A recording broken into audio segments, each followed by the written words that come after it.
Hey, what up ladies and gents, it's your favorite Asian robot and hopefully your favorite Diablo 4 content creator. Today I'm actually going to be teaching you about the rogue for season 1 and which is the best build for playing the rogue as efficiently as possible.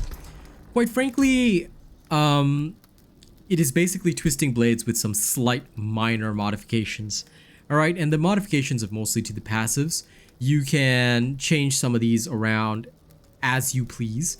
But I'm basically just going to show you how this runs, what it does, why it does what it does, and all that kind of jazz. So without wasting your time, all right, this is going to be a lot shorter, well, hopefully a lot shorter than the other build videos, because this one only has one pathway, and that is twisting blades. So you play the same thing from start to finish.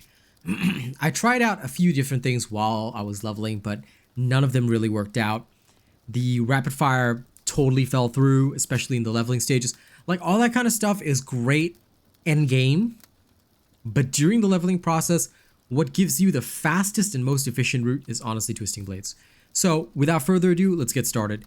Okay, I'm gonna move my glitchy self off the camera. We're gonna refund all our points, and we're gonna do this. All right. First things first, I'ma tell you you're gonna have to puncture. Okay, my terrible singing aside, puncture first, enhance puncture. All right, then now I'm gonna assume you've got the bonus skill points because for this game, for the rogue, for this character, right, you have to go fundamental puncture first before you even go to your core skills. Now, you're gonna need 3 more skills to get to the next place. So twisting blades, enhanced twisting blades, improved twisting blades. Okay. This will guarantee the dazing. You want that. You don't really need the others for cooldown reduction, although you can if you want to. Next, your skill assignment should look like this.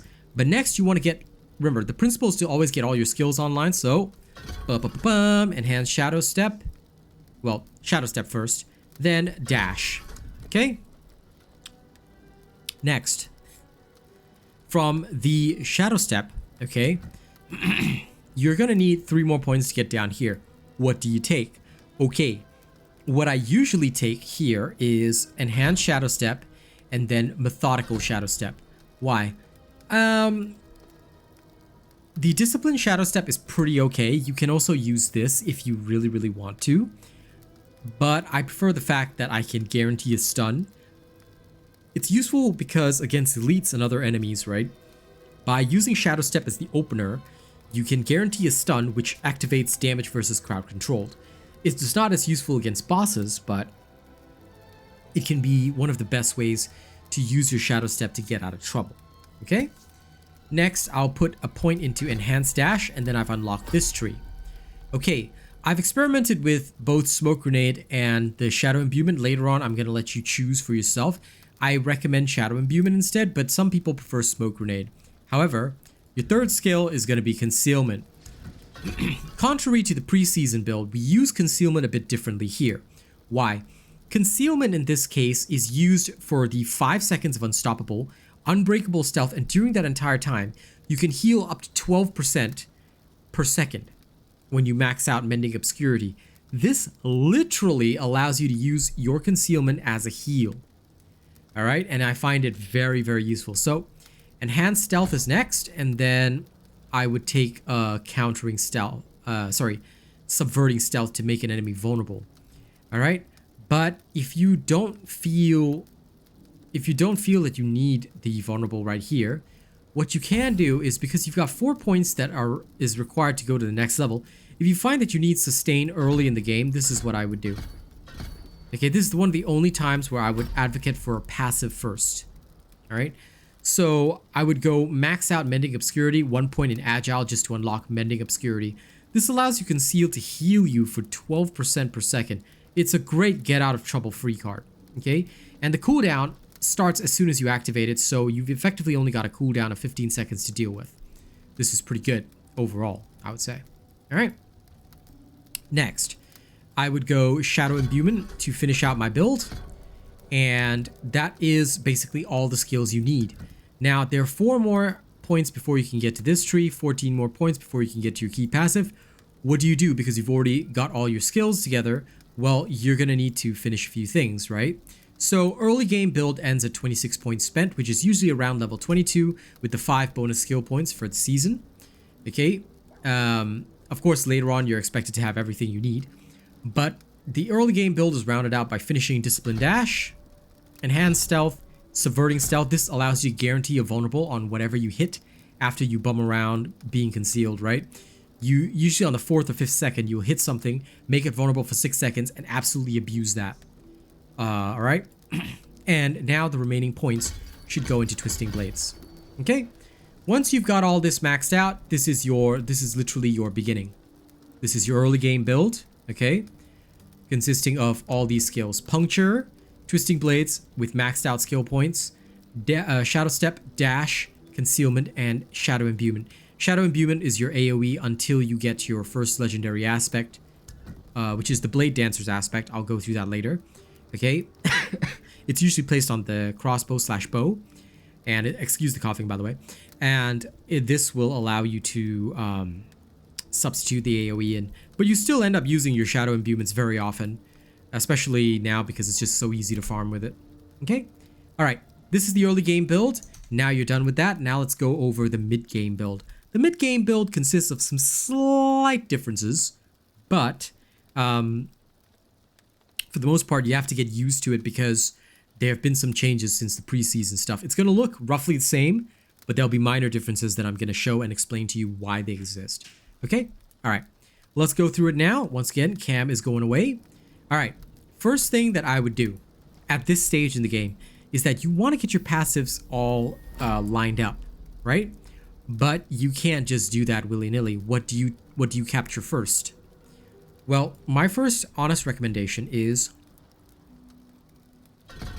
max out Sturdy for damage reduction, as well as max out Siphoning Strikes. This should be completed by the time you are about level 28. Okay, with the 5 bonus skill points. Why is Siphoning Strikes and Sturdy important? Because this is your ultimate defense in the early stages of the game. Rogues do not get distant damage reduction. They don't. They only get close damage reduction and Siphoning Strikes, which is what sort of pigeonholes the rogue into a melee range playstyle, unfortunately. Now, with Siphoning Strikes, you have to trigger a lucky hit, but critical strikes against close enemies have a 75% chance to heal you for 3% of your maximum life. This is absolutely necessary and will trigger very often in the late stages, but it's also great. But although it's been nerfed so that in the past, critical strikes did not, like this one did not require a lucky hit in the past. Now it does. So because it now requires a lucky hit, it is a lot less effective than it used to be. However, based on the speed at which you attack, you will still see this trigger fairly often and it can preserve you. So I tried operating without it in the early stages, but I found that it was very lackluster with just the Mending Obscurity healing. So that's why I went with Siphoning Strikes again. Next, you will want to improve base damage as well as criticals. So I actually recommend going for Concussive, 1 point here. You must get Trick Attacks, 1 point, and then max out Concussive, okay? This way, whenever you knock down an enemy, you get 12% increased critical strike chance. This is awesome, right? Now, coming down to this tree, you've already unlocked the key passives. Make sure you get your close quarters combat as soon as you can, all right? And I also recommend for faster clearing speed of dungeons, right? I went with Innervation, maxed out, and then Adrenaline Rush, 1 point. Haste, maxed out. This is a great utility skill because most of the time you're going to be spending it above 50% energy. This gives you 15% movement speed. It lets you go through dungeons very fast, and this saves you time. Your remaining points are then spent on improving your passives for damage. Exploit should be maxed out, and Malice should be maxed out. Usually I'll get 1 point in Exploit first, max out Malice, and then come back to Exploit. Why? Malice allows you to deal 9% increased damage to vulnerable enemies. You will always be making enemies vulnerable, so don't sleep on that. Next, Weapon Mastery. Dual Swords is very common. Okay, Dual Swords is very common. However, you might use Condemnation in one sword, which is also totally fine. Unless you've got 2 God-rolled swords, then obviously don't do that. But the 9% increased damage is pretty good. Okay, so Weapon Mastery is useful for that. Then, with the remaining 5 skill points, what I chose to do with it was I actually plopped these points into dash until it got to about a 10-second cooldown. I could have maxed this out, but I chose not to really do so. And then I had 2 points remaining. I chucked them both into precision imbuement. Alright, why? Because when you imbue this skill, it'll have 6% increased critical strike chance, which I found to be workable because your dash's cooldown, you don't really need it to be like max low. So for me, 4 out of 5 ranks was enough, and with enough cooldown reductions on your amulet and helmet, you should theoretically get down to about close to 9 seconds or below, which is more or less good enough in future. Like this will be for World Tier 3, but that's more than enough for your dash to help you get around dungeons and also to use it offensively. Now that you've understood the full build, alright, let's work on the actual gear aspects, things that you need. Alright, see, it really didn't take that long because unlike with the other ones, this one you didn't play something different in the early game and then swap to something in the mid game, which saves you a lot of trouble. Saves you a lot of trouble. The rogue is very straightforward because basically this is the same preseason build with some slight modifications, and that is literally it. That is literally it. I wish it were different, but it's not. So this is what you got for the rogue. Twisting Blades is the ideal choice. Now, let's talk about specializations. Combo points is obviously the choice of choices. Alright. You can also use Inner Sight for world bosses if you really want to. And remember that you can change these freely anytime. There's no consequences. You could even change them mid-combat if you wanted to. So don't feel like you're pigeonholed into one permanently. However, combo points is most useful because by having 3 extra combo points, this skill goes from a 77% base damage to 145% base damage. FYI. Okay? And you get a movement speed bonus, which helps you get around even faster. I love that. Okay? Inner Sight just gives you unlimited energy, but like I said, it's more for world bosses than for anything else. So combo points remains my choice. In fact, sometimes I use combo points against the world bosses as well. Now, let's talk about the Malignant Hearts. In terms of the hearts, I used the Brutal Heart. Let me get its name for you. Sorry, this will take a second. I really should have all of these pulled up beforehand, but sometimes I don't. Why? Because I'm lazy. Of course. Of course it's because I'm lazy. Why else? Now, for the Rogue Malignant Hearts, first of all, you want to have the Heart of Trickery. It's a brutal heart that whenever you use a subterfuge skill, that means your concealment, but also your dash with a modification. I'll explain this a little later. But whenever you use a subterfuge skill, you will leave behind an unstable shadow decoy trap that will taunt enemies toward it and explode after 5 seconds, which is bloody awesome. It can only occur every 5 seconds, but this is absolutely awesome. One of the most fun Malignant Hearts because it keeps you safe. Next, if you want to use a Vicious Heart, I would recommend, but this one will later be replaced with a Wrathful Heart, but you can use the Cluster Munitions Malignant Heart, which will give you a... Now, I substituted it for something else because this had a higher armor. This was a different Malignant Heart, but the actual one that I recommend is the Cluster Munitions, which will give you a 20% chance to launch 3 stun grenades and deal a small amount of physical damage, as well as stun enemies for a short duration. I found that actually quite useful, but this one had higher armor, and this was the standard Vicious Heart that allows your core skill to cost life instead of primary resource. Pretty dangerous for me since I don't have that big of a life pool, but I've been using it because it had really good armor, and I haven't found a substitute for it just yet.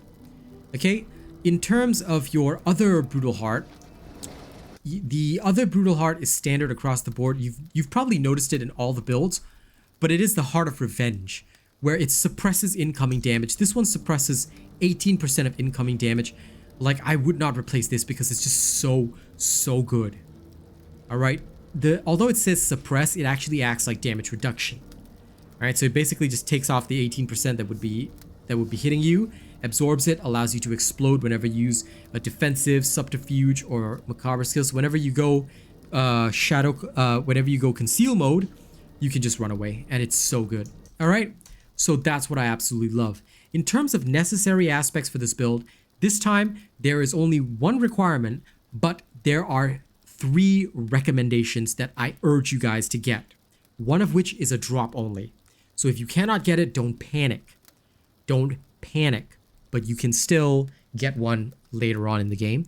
Okay? And it can go on your boots, which is what I like about it. Okay? Here's what it is.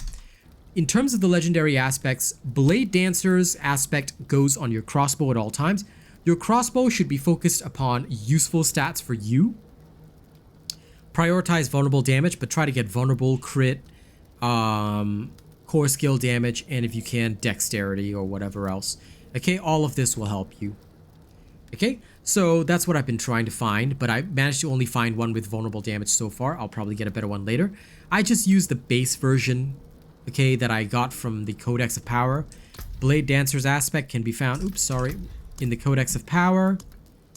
Ba-da-bam. If you go, it's somewhere around here. Blade Dancer's aspect from Jalal's Vigil in Skoskland. Simple, easy to use, slap it on your crossbow, you're good to go. The other one that you can get from the dungeons is Shadow Slicer aspect. This will allow your dash to guarantee a daze, making it not only crowd control, but also a decent initiator. And that's what I've been really enjoying, the Shadow Slicer aspect. I think it's very good.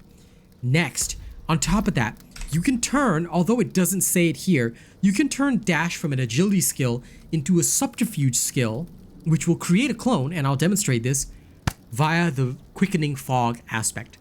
This Quickening Fog aspect, right,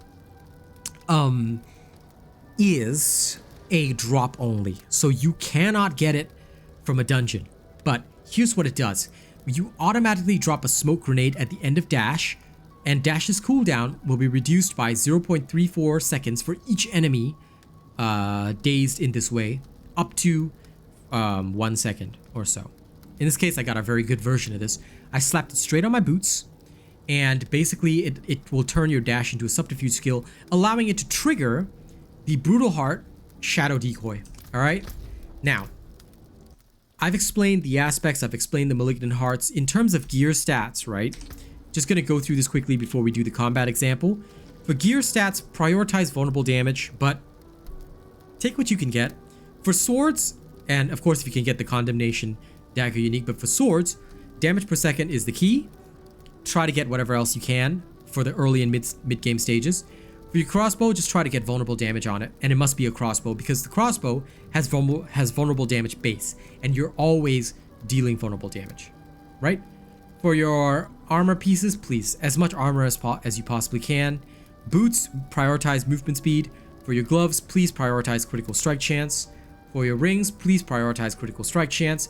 For your amulet, please prioritize cooldown reduction and movement speed, okay, to make your clearing of dungeons faster.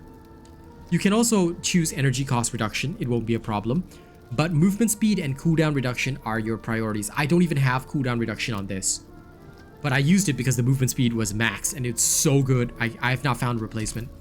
I need to find a brutal replacement for that, but you know, I will when I can. That's it for gear. That's it for your Malignant Hearts. That's it for legendary aspects. Now, I'm going to thank all the people that made this possible, and then we're going to go into the combat demonstration. Okay, I'll go into a nightmare dungeon. I only have tier 1s for now, but that's since I'm level 51, it should serve as a good enough demonstration. All right, the enemies will be 3 levels above me. Nothing too difficult. Very easy to do, but it's just a demonstration to show you how this build plays. Okay, so now let's go and thank all the people that made this amazing shit possible, because these are the true PVMs. Okay. All right, July's big wig supporters. Our biggest tipper, Zane Hoagland. All right. July's top tipper list consists of Bravo7910, Jason Leaving. The top super chatter is also Zane Hoagland. The top membership gifters are Mike Cawthorn with over 25 gifts, and I believe that number is now 30 actually, and Sabingu as well as Newbie. Thank you guys so much. In terms of our top super chatter list, we have Chris Muck, Mike Cawthorn, River Archer 124, Kenzo, and Ray's Reality. Thank you guys so much. I hope you guys enjoy all of the content, and thank you guys so much for being as awesome as you are. Now we're gonna move over to the channel members as we always do. So let me pull up that listing. And honestly, guys, thank you so much for watching this video. Don't forget to like, share, and subscribe, alright? It means a lot to me whenever you do that. In terms of our members, here are our big thank yous for the top tier. Starting right at the top, we've got Zane Hoagland as the only fan. We have Death Dawning 982 as our longest plus ultra fan for 17 months or more. We have Zach NFG Rogue Assassin Jerry Fast as our long-standing prestige bots. OG as our newest and most amazing prestige bot. Thank you guys so much. All right. Thank you to our honored robots as well. Corey Ryu, Marcel, Kaishiwa, Bob John, Maxim Lotz, Devin Lashin, Mookie Mocha, Rena, Chase Taylor, Nathan Strong, Sabingu, Lady Neo, Joey Danze, Dar Reverse, Che D12, I'm Peep, Sayed Assad, Coda CMF, Kami SMH, Conrad C, Nate the Great, and Benjamin Savage. Thank you guys so much for everything you guys have done for me. All right. Now we move on to the combat demonstration. Enjoy this. All right. Let's go. Okay, ladies and gents, time for a combat showcase. This is just a tier 1 nightmare dungeon. It's the Lost Keep. Alright, it's not going to be anything major, but you can already see that we are moving extremely fast. Basic playstyle, as you can see, is just go slap things around. Okay, do you see that shadow decoy? Let me do it again. If I dash in, okay, it'll spawn the shadow decoy there. Okay, so like I mentioned, although it doesn't say it, this has turned into a subterfuge skill, which is pretty awesome. It doesn't give you any other benefits other than the stun grenades at the end, but, you know, I found that to be pretty awesome. Okay, basic playstyle with this is you want to stab somebody with the twisting blades and then use dash to the next group. That way when the blades return, they absolutely wreck somebody's day. Alright, if you ever get in trouble or enemies are too strong, just use your concealment and run away. You heal up massively, and then you come back for another go. Alright, so I've played extremely slowly there so that you guys can see how it's done. However, in actual combat, this is how we do it. You tend to go blazingly fast. Okay, you just move forward as needed. And then kill. Alright, so in actuality, once you master the speed of this, it's all about just dashing in and out of combat, going where you need to, combo, and then move on. You'll notice I'm not even triggering my shadow imbuements, which I can if I really want to. But I tend to save this for when I really need it.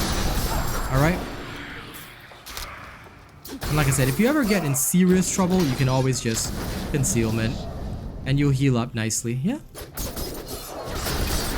But like I said, I just dash to the next target and move on. That's it. That's all I do. Okay? There you go. Now I need to slay 3 fractured spirits. And thanks to all the movement speed bonuses, your rogue will have the highest running speed in the game. You're gonna run literally faster than Usain Bolt, so yeah. And remember, you are unstoppable while concealed, so don't make the mistake of attacking, or else you'll break concealment, but otherwise you can pretty much just do whatever you want to do. Like so. Now, granted, these enemies are weak because they're only 3 levels above me, which is, of course, not ideal. They should be 6 levels above you in World Tier 3, but I'll happily demonstrate more advanced role play on stream, where I'll be fighting the appropriate number of levels above me. Okay, so I will do that when I get the chance to. But just be aware that until you get all your gear, you're going to be a bit squishy. So don't overdo it. Because the rogue is hyper dependent, at least in these dungeons, not really on offensive power, but defensive power. Clearing these dungeons is all about having your armor right. Alright, as long as you have that, you're okay. Even with some of the best Malignant hearts, you still take quite a bit of damage, because the rogue baseline does not have a lot of damage reduction compared to other classes. Necro, of course, wanders through everything with huge damage reduction, doesn't care, and just absolutely wrecks things. Rogue can't really do that. Rogue is a speedy character, but you do need to get good damage reduction and armor on your armor. So having really good armor is absolutely crucial for the rogue. Much more so than for the Necro and Sorcerer, which again is why the rogue is a little bit less independent. But damage-wise, you will easily, you know, outclass those other classes as well. So that's something else to take note, because not only do you have 3 weapons, but they are some of the best innate weapons in the game, i.e. swords. and a crossbow. Now, if you're using a range build, you might have to worry a little bit about crossbow speed, but, you know, here you don't have to, so that's okay.